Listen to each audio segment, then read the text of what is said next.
Halo, perkenalkan nama saya Nimade Cahya Devi Widyasari dengan NIM D1A021636. Jadi pada kesempatan kali ini saya akan membahas tentang materi hukum acara Mahkamah Konstitusi dari awal pembelajaran sampai akhir. Baik, langsung saja. Jadi kita akan membahas yang pertama, yakni pengertian MK terlebih dahulu. Jadi MK adalah suatu lembaga negara yang melakukan kekuasaan kehakiman yang merdeka untuk menyelenggarakan pengadilan guna menegakkan hukum dan keadilan. Nah, MK tersendiri dibentuk pada tanggal 13 Agustus 2003. MK juga memiliki fungsi diantaranya pengawal konstitusi, penafsiran final konstitusi, perlindungan hak asasi manusia, perlindungan hak konstitusional warga negara, perlindungan demokrasi. Selain memiliki fungsi, kini jumlah hakim konstitusi ialah 9 orang. 3 orangnya dipilih dari presiden, 3 orang yang dipilih oleh DPR, dan 3 orangnya dipilih oleh MA. Nah, setelah itu ada pun nih karakteristik MK, yakni hukum acara MK dapat disejajarkan dengan hukum acara pidana, hukum acara perdata, hukum acara peradilan tata usaha negara. Hukum acara MK memiliki karakteristik khusus. Nah, karena hukum material yang hendak ditegakkan tidak merujuk pada undang-undang atau kitab undang-undang tertentu, melainkan konstitusi sebagai hukum dasar sistem hukum itu sendiri. Dan selanjutnya, adapun asas-asas hukum. Nah, asas hukum tersendiri merupakan jantung yang menghubungkan antara aturan hukum dengan cita-cita dan pandangan masyarakat di mana hukum itu berlaku, atau asas hukum objektif. Nah, dalam konteks hukum acara MK yang dimaksud dengan asas dalam hal ini adalah prinsip-prinsip dasar yang bersifat umum atau sebagai panduan atau bahkan rah dalam penyelenggaraan peradilan konstitusi. Nah, selain memiliki karakteristik, asas, ada pun nih sumber hukumnya, yakni sumber hukum formil dan material. Sumber hukum formil adalah ketentuan hukum yang positif yang mengatur hukum acara MK atau paling tidak terkait dengan hukum acara MK. Dan yang termasuk di dalamnya adalah Undang-Undang Dasar Negara Republik Indonesia tahun 1945, Undang-Undang Nomor 24 tahun 2003 tentang MK, beserta Undang-Undang Nomor 8 tahun 2011 tentang perubahan undang-undang, dan Nomor 24 tahun 2003 tentang MK, tentang Mahkamah Konstitusi, dan terakhir Peraturan Mahkamah Konstitusi. Selanjutnya nih ada sumber hukum material, disebut juga sumber hukum tidak langsung. Di antaranya ada Undang-Undang Hukum Acara Perdata, Hukum Acara Peradilan Tata Usaha Negara, dan Hukum Acara Pidana di Indonesia.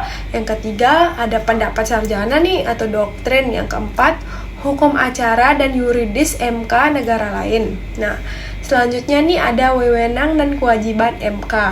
Nah, yang pertama yaitu menguji undang-undang terhadap UUD, memutus sengketa, kewenangan luar negeri yang kewenangannya diberikan oleh UUD. Yang ketiga, memutus pembubaran partai politik. Yang keempat, memutus perselisihan antara pemilu. Yang kelima, memberi putusan atas pendapat DPR mengenai dugaan pelanggaran hukum oleh presiden dan atau wakil presiden. Selain itu, juga MK nih memiliki putusan. Nah, diantaranya itu jenis-jenis putusannya. Yang pertama, putusan dikabulkan. Terus habis itu putusan dikabul sebagian dan ditolak tidak dapat diterima. Nah, selanjutnya nih saya membahas tentang dissenting opinion. Nah, dissenting opinion merupakan pendapat yang berbeda dengan apa yang diputuskan dan dikemukakan oleh satu atau lebih hakim yang memutus perkara. Merupakan satu kesatuan dengan putusan itu. Karena hakim itu kalah suara atau merupakan suara minoritas hakim dalam sebuah majelis hakim. Nah, selanjutnya nih saya akan membahas berbagai macam penafsiran dan akan diuraikan sebagai berikut. bukanlah merupakan suatu metode diperintahkan kepada hakim agar digunakan dalam penemuan hukum, akan tetapi merupakan penjabaran dari suatu putusan-putusan hakim.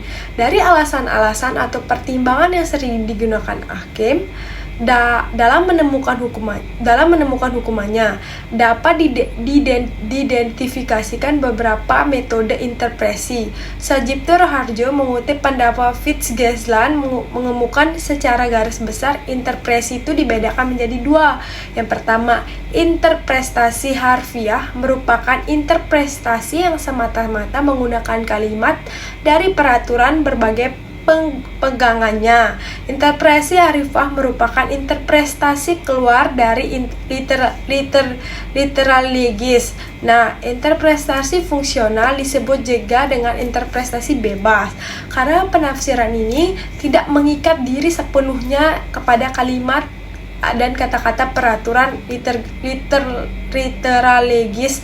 Dengan demikian, penafsiran ini mencoba untuk memahami maksud sebenarnya dari suatu peraturan dengan menggunakan berbagai sumber lain yang dianggap bisa memberikan kejelasan yang lebih memuaskan.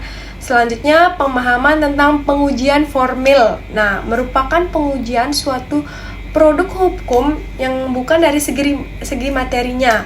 Nah, adapun juga Mahmud MD mengemukakan bahwa uji formal berkenan dengan produsernya yang dianggap melanggar atau salah.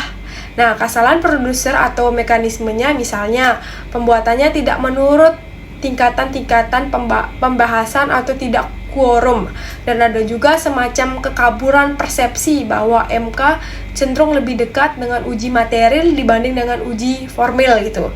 Nah, hasil penelitian menunjukkan ada 3 hal yang menjadi alasan kebutuhan faktual uji formil di MK. Yang pertama yaitu konsepsi pengujian, yang kedua perkembangan demokrasi, dan yang ketiga kebutuhan praktis pertama, alasan konsepsi pengujian. Mungkin itu saja yang bisa saya sampaikan pada kesempatan kali ini yang membahas tentang materi MK.